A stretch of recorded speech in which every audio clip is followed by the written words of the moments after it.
Ideas worth spreading. That's what we're here for, but ideas worth spreading, even if they spread far, aren't worth very much unless they make an impact. For a brief moment at the turn of the 21st century, we thought this was going to be simple. We thought this was going to be natural even with the advent of social media like Twitter and Facebook and the universality of cell phones and wireless internet. We thought we were going to have a new age of engagement where every single human could be connected to every other single human's thoughts, feelings, and situations all the way around the globe. The seminal moment for this came in the year 2012 when 3 filmmakers decided to highlight the atrocities of the Lord's Resistance Army in Uganda, who was using children as soldiers and sex slaves. They decided to make 2012 the year that Joseph Kony, the leader, was going to be made infamous rather. And so they started a video called Kony 2012. It was the most successful viral video in internet history. It racked up 100 million views in 6 days. For a time, it was the most viral video that had ever existed online since, of course, passed by Gangnam Style. And it was so remarkable that it worked. 6 days after it reached 100 million views, Joseph Kony was caught and convicted. Except that's not at all what happened. Actually, 6 days later, nothing happened. We are here 5 years later, and literally no difference was actually made.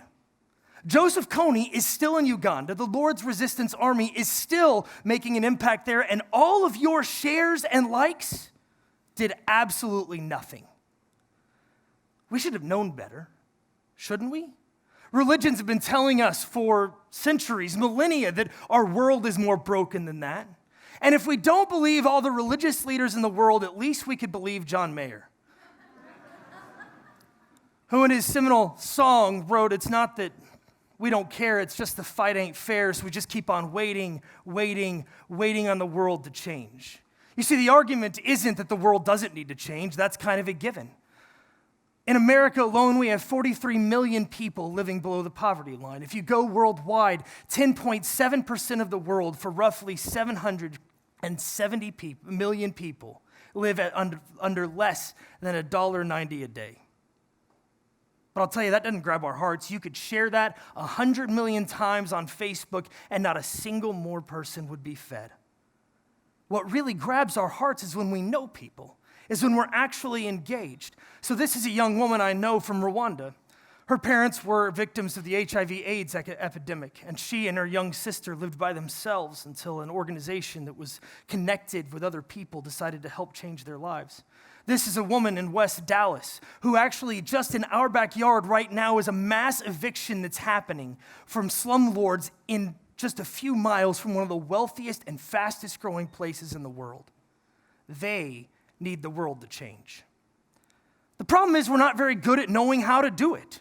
How do you transform liking something on Facebook or caring something about it to actual transformation? I'll tell you, internet is not going to be very helpful. Recently, I came across a clickbait of 6 things that young people can do to change the world, and I'm showing it to you here to demonstrate how pathetic the ideas actually are. The first one is volunteer. As if you're going to volunteer somewhere, somehow, to make some difference. There's no illustration on that. The second is more pathetic, write to your political representative. As if that's going to do something that's going to automatically change anything. The third one is to use online platforms to reach other people. It doesn't say what platforms or what to other people or for what. The other one is to inspire other young people to take a role like you are now by doing absolutely nothing.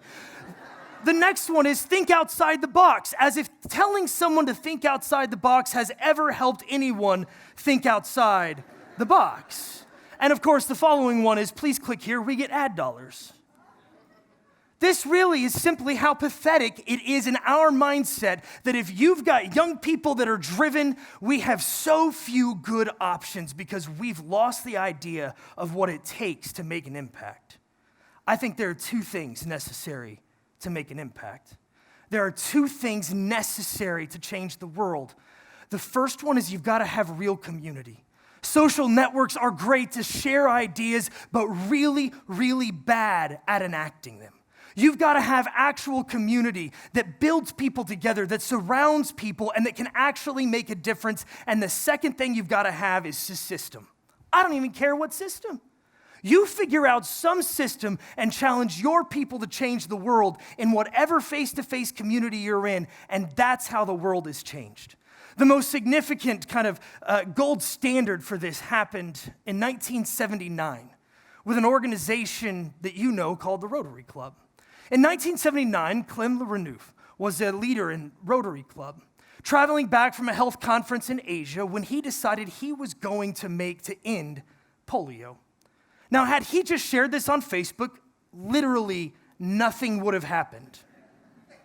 But instead, he was a part of a face-to-face community, and he called people within his community and said, we're going to make a difference. And from 1979 until now, there has been a 99.9% decrease in worldwide polio cases.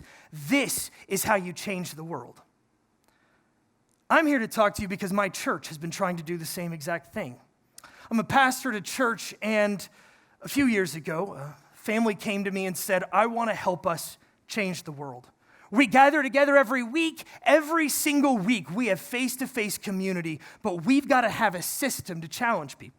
So this family gave $500,000 over 3 years in matching funds for our church members to do something, anything, to change their corner of the world. We've not reduced 99.9% of polio cases in the world, but that's already done, thankfully.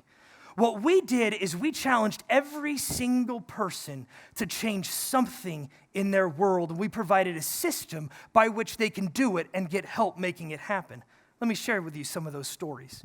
This is a young high school girl who knew that when students that have special needs, particularly attention issues in classrooms, are able to actually work and study on yoga exercise balls, they're more productive. So she went and she bought them and spread them in schools around the area. These are young girls who decided to gather together, and instead of just having a party for themselves, they decided to have to make stuffed animals for the victims of domestic violence who attend a shelter very near this property right now.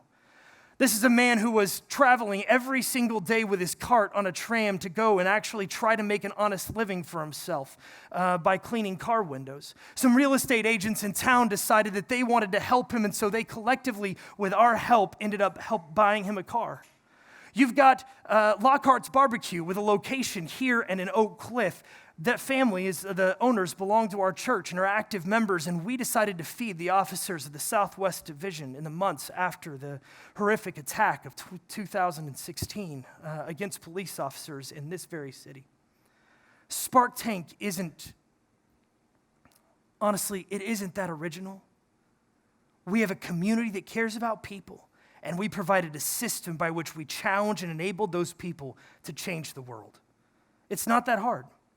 Every community needs to be doing something to make a difference in their own world, because if we all change our own little worlds, slowly but surely the whole world's going to change. John Mayer had it wrong. We're not waiting on the world to change. The world is waiting on us to change, and it won't until we do.